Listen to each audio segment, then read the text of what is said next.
everyone! Welcome ulit dito sa aking channel. And today's vlog, isang bago na pwedeng mautangan online yung i-share ko sa inyo. So, by the way, sa website na ito ay napakarami yung option na pwedeng i-consider utangan. And makikita mo dito yung iba't ibang mga pwedeng mahiraman nga. Yung mga iba ay okay naman utangan.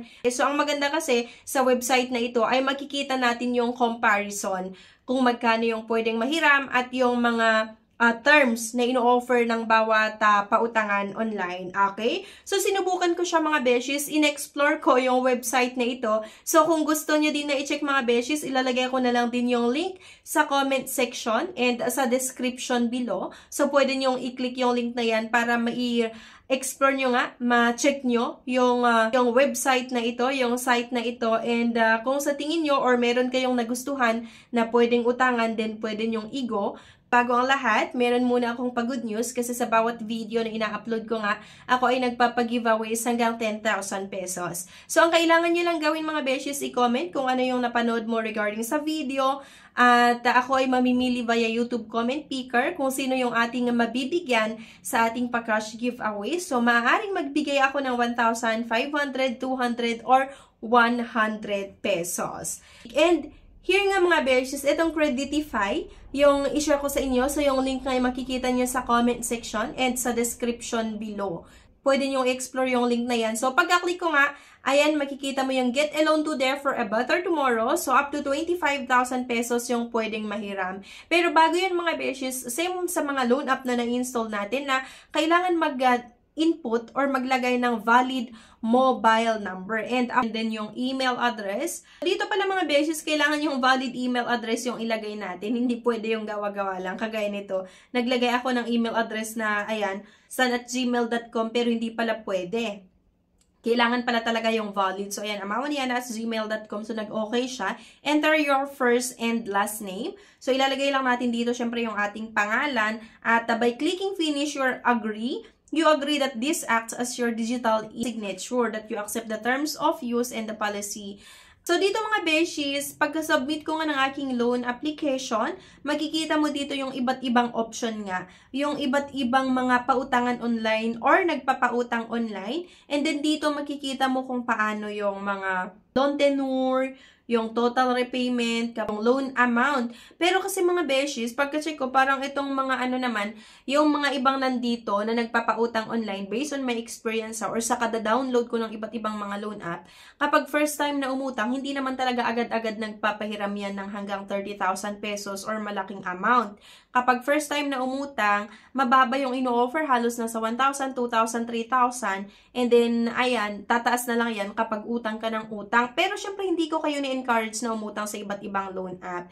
So, binibigyan ko lang kayo ng background kung ano yung possible na ma-encounter nyo dito sa Creditify. So, ayan, marami yung option like yung Crede.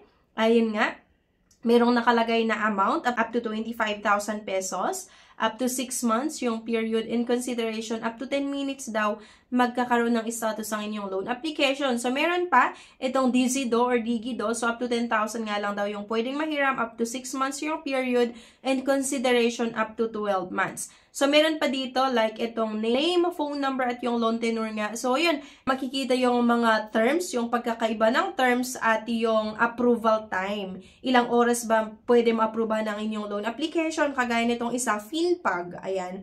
Up to 25,000 pesos na naman daw, 12 months yung loan terms at consideration or pwedeng ma-approvehan yung loan application sa loob ng 5 minutes. And next, meron pa itong nakalagay na Cashalo. And itong Cashalo naman ay legit siya na pwedeng mautangan online. Ayan, next, Nice Credit. Up to 50,000 pesos, 6 months period consideration. So, yung mga iba dito na option na pwedeng mautangan online ay legit. Pero itong mga iba, parang hindi ko gusto naman yung mga iba. Kasi nasubukan ko na yung mga iba na makikita dito medyo hindi maganda yung naging experience ko. So, yung Cashalo, pwede pa. Ayan, tas meron pa itong loan online up to 25,000 pesos. So, kapag gusto mo na mag-proceed dito, click mo lang yung may nakalagay na Get Money and pwede kang makapag-apply or pwede mong ituloy yung loan application mo. Okay, so dito nga may 24 hours online pa na hanggang 30,000 pesos yung pwedeng mahiram.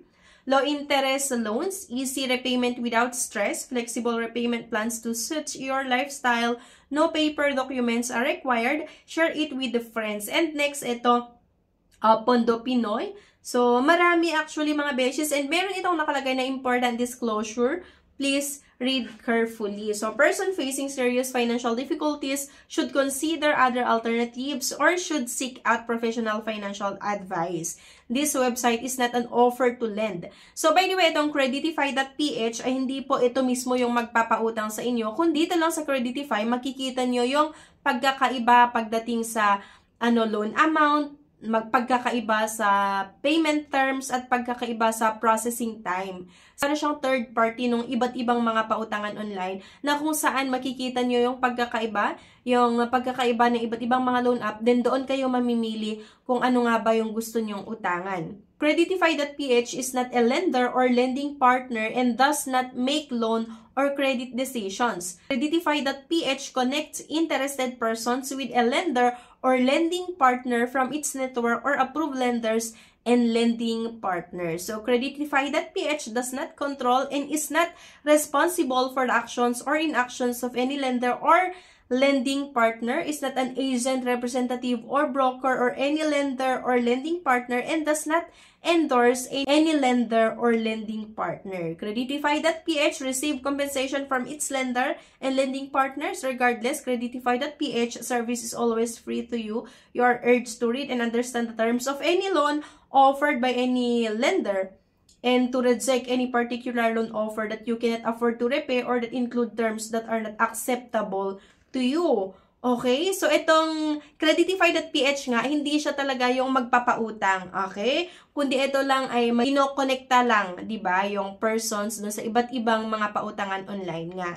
So, ang isa na medyo okay naman dito sa Creditify, at least makikita nyo dito yung pagkakaiba ng terms, yung loan amount nga, at yung processing time bago nyo pa i-go or bago pa kayo uutang. Okay? So, kung gusto nyo pa na-explore nga regarding dito sa Creditify.ph, pwede nyo i-click yung link na makikita nyo sa comment section and sa description below para may explore pa at makita kung maganda nga ba na website na kung saan marami tayong pwedeng maging option. Connect tayo sa iba't ibang mga loan app na mautangan online. So, ayun nga, yung ibang loan app na makikita dito ay okay utangan, pero yung mga iba, based on my experience, medyo hindi magandang yung naging karanasan ko. Pero meron naman dito yung okay siya utangan. Okay? So, yun lang mga beshies. Kung naghanap kayo ng pwedeng mautangan online, pwede nyong i-check dito sa Creditify.ph kung ano yung pagkakaibangan nila sa interest, sa processing fees, sa loan terms, at loan amount.